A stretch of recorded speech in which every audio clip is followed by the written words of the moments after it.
¿De dónde nace la inspiración tuya para ser artista? Yo no creo mucho en la inspiración, más bien en el trabajo. Nace de que yo pintaba aviones y barcos para poder tener lo que en realidad no tenía en general. Y al pintarlos eran como juguetes. ¿Esto es a qué edad aproximadamente? Entre 8 y 12 años, pero en el fondo yo nunca pensaba en ser artista, nada de eso. Era divertido, como quien dibuja un barco, un avión, todos los niños hacen eso. En el fondo jugaba inclusive imaginando, moviéndolos y recortándolos. Jugaba que el barco se movía y que el avión volaba, pero era con la mano. Era una mímica de las manos. ¿Cuál de tus obras sientes que ha generado mayor impacto para tu vida artística? El impacto de un San Sebastián que hice en el año 1984. Yo no lo considero la mejor obra mía, ni nunca he tenido ese adjetivo para mi trabajo, pero sí ha generado mucha inquietud negativa y positiva.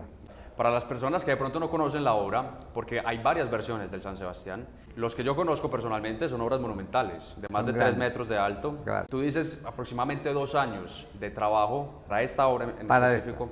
Hubo más de 200 estudios, bocetos, de la cara, de las manos, de las piernas. ¿Es eso cierto? Eso sí, es muy importante, es decir, no abordar la obra sin tener una especie de conocimiento de cada parte, y cada parte es difícil. Una cosa es los fondos, otra cosa es la figura, otra cosa es los medios, inclusive en los fondos el cielo es una cosa, un árbol es otra, el piso es otra, y eso, como hacían los pintores flamencos, hacían lo siguiente: un pintor hacía los árboles, otro pintor la arquitectura, otro pintor la tela de las figuras y otro pintor la carne de las figuras. Y el cuadro lo hacía entre varios. ¿Y en tu caso? No, en mi caso no. Es decir, lo hago todo, pero entonces con tiempo y uno por uno. Y como yo, hay muchos pintores que trabajan así. Perfecto. Me importan mucho las nuevas generaciones, sobre la gente muy joven, porque están recogiendo mensajes visuales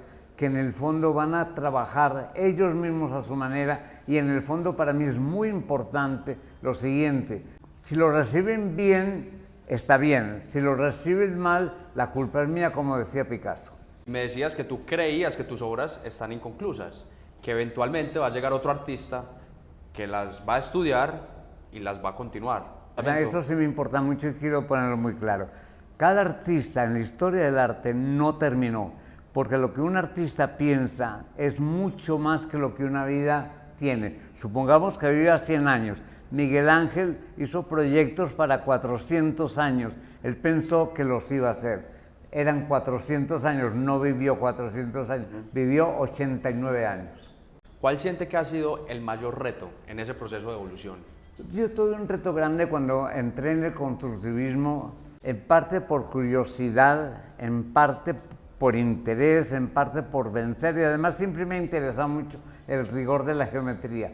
Cuando conocí al gran constructivista Nahum Gabo, nunca fui discípulo sino ayudante, y como ayudante de pronto resolví una obra que en el fondo hay que hacerla muy cerebral, muy rígida, muy de ingeniero más que de artista, pero en el fondo el efecto visual era la óptica y la cinética. El arte moderno, que abarca, digamos, el siglo XX, tiene formas: expresionismo, abstraccionismo, naturalismo, academismo, hiperrealismo, todo este tipo de posturas. Sí. Pero en el fondo el constructivismo es muy riguroso. Por ejemplo, en Colombia tenemos artistas de la rigidez geométrica como Eduardo Ramírez Villamizar y Negrete y Omar Rayo, que son exponentes muy interesantes. Pero ese es un constructivismo muy rígido. En cambio, yo pensaba en una cosa un poquito más elástica, porque la geometría es demasiado demandante, demasiado dura. Cuando me puse a trabajar con Gabo,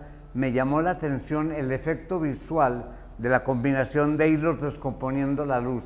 Para mí la luz, y yo soy un hombre muy teatral, la combinación de la luz con la oscuridad ha sido definitiva, y ahí lo encontré. Sin embargo, fue limitada. Yo logré una obra hasta 900 metros cuadrados que está en Bogotá, y ahí terminé con Nahum Gabo. Y mismo Gabo me dijo: retoma el dibujo, porque tú eres más inclinado a los aspectos más románticos del arte.